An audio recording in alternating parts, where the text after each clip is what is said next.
Hi friends, स्वागत है आप सभी का अमेजिंग हिस्ट्री चैनल में। मैं हूं आपका दोस्त स्मित प्रजापति और आज मैं आपको बताने जा रहा हूं भारतीय आयुर्वेद के महान वैद्य महर्षि चरक के बारे में।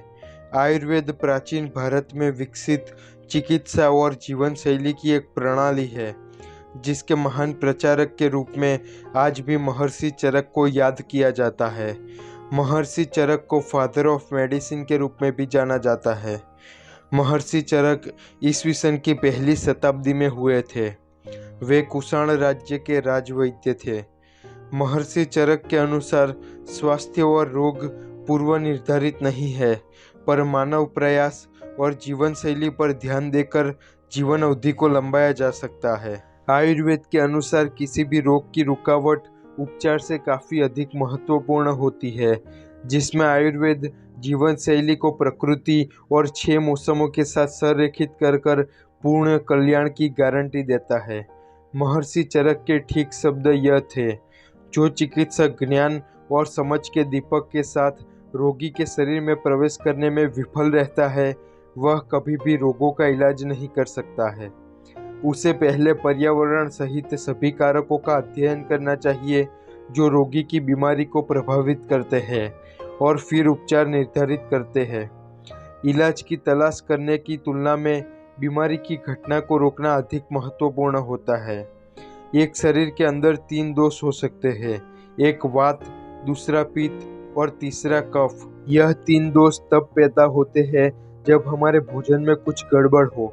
इसके अलावा महर्षि चरक का मानना था कि बीमारी तब होती है जब मानव शरीर में तीनों दोषों के बीच संतुलन गड़बड़ा जाता है।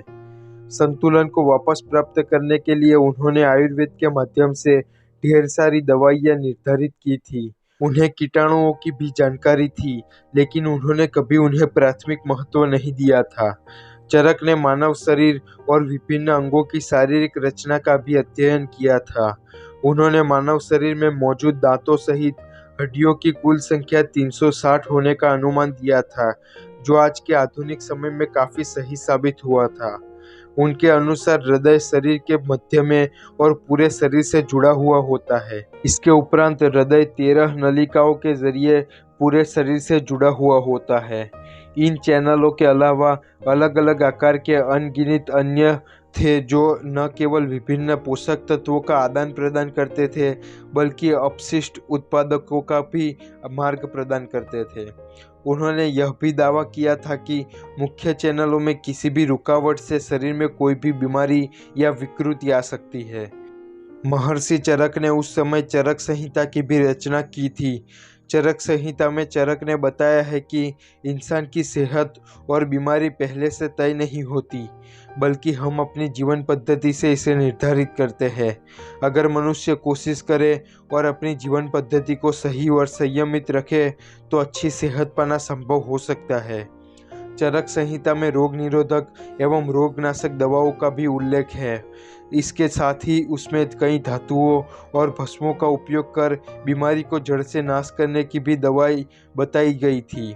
महर्षि चरक भारतीय आयुर्वेद की नींव कुछ इस प्रकार रख कर गए थे कि आज के डायबिटीज और ब्लड प्रेशर और अन्य कई रोगों की दवाइयाँ जो आधुनिक मेडिकल क्षेत्र में उपलब्ध नहीं है, वह उस समय भी आयुर्वेद में उपलब्ध करवा कर गए थे, जिससे उपचार कर इन बीमारियों को जड़ से हम मिटा सकते हैं।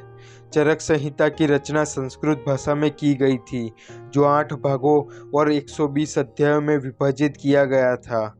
महर्षि चरक की वजह से ही भारतीय आयुर्वेद बीमारियों की जड़ तक पहुंच पाया था। उनकी ही बदौलत वह बीमारियां जिनका आधुनिक युग में इलाज संभव नहीं है, उसका भी इलाज कर दिखाया था। इसी वजह से महर्षि चरक को फादर ऑफ मेडिसिन भी कहा जाता है, जो हमारे लिए गर्व की बात है। तो दोस्तों, महर्षि चरक का यह वीडियो आपको कैसा लगा कमेंट करके ज़रूर बताएं और लाइक और शेयर करना ना भूलें। नीचे दिया गया सब्सक्राइब बटन दबाकर सब्सक्राइब करना भी ना भूलें।